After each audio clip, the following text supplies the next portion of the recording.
प्राचीन ग्रंथ विष्णु पुराण हिंदू दर्शन के सबसे महत्वपूर्ण शास्त्रों में से एक है। यह पुराण केवल कहानियां नहीं सुनाता, यह बताता है कि ब्रह्मांड कैसे काम करता है, दुख क्यों होता है और इंसान मोक्ष तक कैसे पहुंच सकता है। आज के इस वीडियो में हम जानेंगे विष्णु पुराण क्या है, इसमें कौन कौन सी महत्वपूर्ण कहानियां हैं, भगवान विष्णु का दर्शन क्या बताता है और इसमें छुपी हुई आध्यात्मिक सीख जो आज भी हमारे जीवन में लागू होती है। शुरू करने से पहले वीडियो को लाइक और चैनल को सब्सक्राइब जरूर कीजिए ताकि आप आने वाले दिनों में बाकी सारे पुराणों की जानकारी भी प्राप्त कर सके। विष्णु पुराण को सबसे दार्शनिक और व्यवस्थित पुराणों में से एक माना जाता है।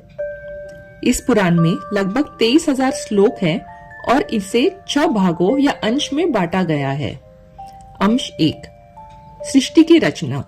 इसमें बताया गया है कि भगवान विष्णु चेतना से पूरे ब्रह्मांड की रचना कैसे करते हैं। अंश 2, राजवंश और धरती का व्यवस्था। इसमें सूर्य और चंद्र वंश के राजाओं का वर्णन है और बताया गया है कि धर्म के आधार पर समाज कैसे चलता है। अंश 3, समय, ब्रह्मांड और कर्तव्य। इसमें युगों, ग्रहों और वर्णाश्रम धर्म के बारे में बताया गया है। अंश 4, विष्णु के अवतार। इसमें भगवान विष्णु के अलग अलग अवतारों की कहानियां, जिन्होंने पृथ्वी को असुरों से बचाया, इसके बारे में वर्णन है। अंश 5, महाभारत की कथा। इस भाग में महाभारत का युद्ध, कृष्णा की शिक्षा और पांडवों की विजय का वर्णन है। और अंश 6, प्रलय और मोक्ष। इसमें संसार के अंत, पुनर्जन्म और विष्णु भक्ति के द्वारा मुक्ति पाने का मार्ग बताया गया है। विष्णु पुराण का मुख्य संदेश यही है, विष्णु ही सर्वोच्च सत्य है जो पूरे ब्रह्मांड का पालन करते हैं और जब भी धन कम होने लगता है तब संतुलन को फिर से स्थापित करते हैं। तो देखते सृष्टि की उत्पत्ति की जानकारी जो विष्णु पुराण में दी गई है। विष्णु पुराण एक गहरे सवाल से शुरू होता है, इस ब्रह्मांड की शुरुआत कैसे हुई। इस ग्रंथ के अनुसार सृष्टि से पहले केवल एक ही सर्वोच्च चेतना थी, जो है विष्णु। वे समय, स्थान और पदार्थ से परे थे। फिर विष्णु से ब्रह्म प्रकट हुई। ब्रह्मा ने सृष्टि की रचना शुरू की। सबसे पहले 5 तत्व बने, पृथ्वी, जल, अग्नि, वायु और आकाश। इसके बाद इंद्रिया, फिर मन और सभी जीवों की रचना हुई। धीरे धीरे पूरा ब्रह्मांड बन गया। लेकिन विष्णु पुराण एक बहुत गहरी बात सिखाता है, सृष्टि केवल एक बार नहीं बनती, यह बार बार बनती और समाप्त होती रहती है। इस चक्र को कल्प कहा जाता है और इस पूरे चक्र के पीछे भगवान विष्णु की दिव्य शक्ति काम करती है। ब्रह्मांड की रचना। विष्णु पुराण में ब्रह्मांड की रचना का बहुत विस्तार से वर्णन किया गया है। इसके केंद्र में पवित्र पर्वत माउंट मेरू बताया गया है। इसके चारों ओर 7 द्वीप और 7 समुद्र है। इस पुराण में अलग अलग लोकों का भी वर्णन है। मनुष्यों का पृथ्वी लोक, देवताओं का स्वर्ग लोक और नीचे के लोक जहां बुरे कर्मों का फल मिलता है। लेकिन यह केवल भौगोलिक वर्णन नहीं है, यह चेतना के अलग अलग स्तरों का प्रतीक है। इसका संदेश साफ है, सच्चाई हमारी आंखों से दिखने वाली दुनिया से कहीं अधिक बड़ी है। विष्णु के अवतार। विष्णु पुराण का सबसे रोचक हिस्सा है भगवान विष्णु के अवतारों का वर्णन। जब भी दुनिया में अराजकता बढ़ती है तब विष्णु नया रूप लेकर संतुलन स्थापित करते हैं। कुछ प्रसिद्ध अवतार है, जैसे मत्स्य, मछली रूप में, जिसने प्रलय के समय जीवन को बचाया। कूर्म, कछुआ, जिसने समुद्र मंथन में सहारा दिया। वराह, जिसने पृथ्वी को समुद्र से बचाया। नरसिंह, जिसने अत्याचारी हिरण्यकश्यपु का अंत किया। वामना, जिसने राजा बलि के अहंकार को तोड़ा। हर अवतार एक गहरी आध्यात्मिक शिक्षा देता है। जब भी अहंकार, लालच और अन्याय बढ़ता है तब दिव्य शक्ति संतुलन बनाने के लिए प्रकट होती है। देखते हैं प्रहलाद की कहानी। विष्णु पुराण की सबसे प्रसिद्ध कहानियों में से एक है प्रहलाद की कथा। प्रहलाद असुर राजा हिरण्यकश्यपु का पुत्र था। हिरण्यकश्यपु विष्णु से नफरत करता था और चाहता था कि सब लोग उसी की पूजा करें। लेकिन प्रहलाद विष्णु का सच्चा भक्त था।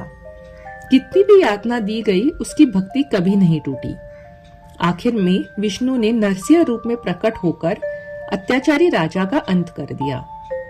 इस कहानी की शिक्षा है कि सच्ची भक्ति को डर या शक्ति से खत्म नहीं किया जा सकता। कृष्ण की कथा। विष्णु पुराण में कृष्ण की कहानियां भी आती हैं। कृष्ण को विष्णु का अवतार माना जाता है, जो एक कठिन समय में पृथ्वी पर आए थे। उनका जीवन ज्ञान, करुणा और लीला से भरा हुआ है। उन्होंने क्रूर राजा कंस को हराया और मथुरा के लोगों की रक्षा की। लेकिन कृष्ण की शिक्षा केवल वीरता की कहानियां नहीं है, वे भक्ति का मार्ग सिखाती है, यानी भगवान के प्रति प्रेम और समर्पण। विष्णु पुराण कहता है कि भगवान के प्रति भक्ति मोक्ष पाने का सबसे शक्तिशाली मार्ग है। कर्म और मोक्ष का दर्शन। कहानियों के अलावा विष्णु पुराण गहरे आध्यात्मिक विचार भी समझाता है। यह कर्म के सिद्धांत के बारे में बताता है। हमारे हर कर्म का एक परिणाम होता है। यही परिणाम हमारे भविष्य और अगले जन्म को प्रभावित करता है। इसीलिए आत्मा जन्म, मृत्यु और पुनर्जन्म के चक्र से गुजरती रहती है। लेकिन यह पुराण आशा भी देता है कि मोक्ष संभव है। मोक्ष पाने के लिए कुछ रास्ते बताए गए हैं। धर्म के अनुसार जीवन जीना, विष्णु की भक्ति करना, ज्ञान प्राप्त करना और अहंकार तथा आसक्ति छोड़ देना। जब व्यक्ति हर जगह ईश्वर की उपस्थिति को महसूस करता है, तब वह जन्म मरण के चक्र से मुक्त हो जाता है। विष्णु पुराण का छुपा आध्यात्मिक संदेश। अगर हम कहानियों से आगे देखते हैं तो विष्णु पुराण का एक गहरा सत्य सिखाता है। यह ब्रह्मांड किसी संयोग से नहीं बना है। इसके पीछे एक दिव्य बुद्धि काम कर रही है। जब भी अंधकार बढ़ता है, प्रकाश वापस आता है। जब भी धर्म कम होता है, दिव्य शक्ति संतुलन स्थापित करती है। और हर इंसान के अंदर वही दिव्य चेतना मौजूद है। विष्णु पुराण हमें याद दिलाता है कि जीवन का उद्देश्य केवल जीना नहीं है, बल्कि आध्यात्मिक जागरण है। इसे 4 तरीकों से प्राप्त किया जा सकता है। पहला, भक्ति योग। भगवान विष्णु के नाम का जप करना, जो मन को शुद्ध कर देता है। दूसरा, धर्म का पालन, सत्य, अहिंसा और दान का पालन करना। तीसरा, कर्म और पुनर्जन्म को समझना। अच्छे कर्म हमें ऊंचे लोकों की ओर ले जाते हैं। और आध्यात्मिक अभ्यास, कलयुग में साधना और ध्यान के द्वारा विष्णु का स्मरण करना। तो चलिए देखते हैं विष्णु पुराण की 4 मुख्य शिक्षाएं। पहला, परम सत्य का सिद्धांत। विष्णु पुराण सिखाता है कि एक ही अनंत चेतना है जिसे विष्णु या ब्रह्म कहा जाता है। पूरी सृष्टि उसी दिव्य ऊर्जा की अलग अलग अभिव्यक्ति है। जब हम इसे समझते हैं, तब हम अपने अंदर और सभी जीवों में ईश्वर को पहचानने लगते हैं। दूसरा, समय का विशाल चक्र। विष्णु पुराण युगों का सिद्धांत बताता है। यह बताता है कि सृष्टि का निर्माण, पालन और विनाश अरबों वर्षों के चक्र में होता रहता है। यह समझ हमें सिखाती है कि दुनिया की छोटी छोटी परेशानियां उतनी महत्वपूर्ण नहीं है। हमें अस्थायी चीजों से ज्यादा आध्यात्मिक विकास पर ध्यान देना चाहिए। तीसरा, भक्ति का महत्व। पुराण कहता है कि इस युग में कठिन तप और गहरा ज्ञान प्राप्त करना बहुत मुश्किल है। इसीलिए भक्ति का मार्ग सबसे सरल और शक्तिशाली माना गया है। सच्चे प्रेम और ईश्वर के स्मरण से भी मोक्ष प्राप्त किया जा सकता है। चौथा, माया को समझना। माया वह शक्ति है जो इस अस्थायी दुनिया को स्थायी जैसा दिखाती है। इस कारण मनुष्य इच्छा और अहंकार में फंस जाता है। सच्चा ज्ञान यही है कि हम धर्म का पालन करते हुए दुनिया में रहे, लेकिन उसके मोह में पूरी तरह ना फंस जाएं।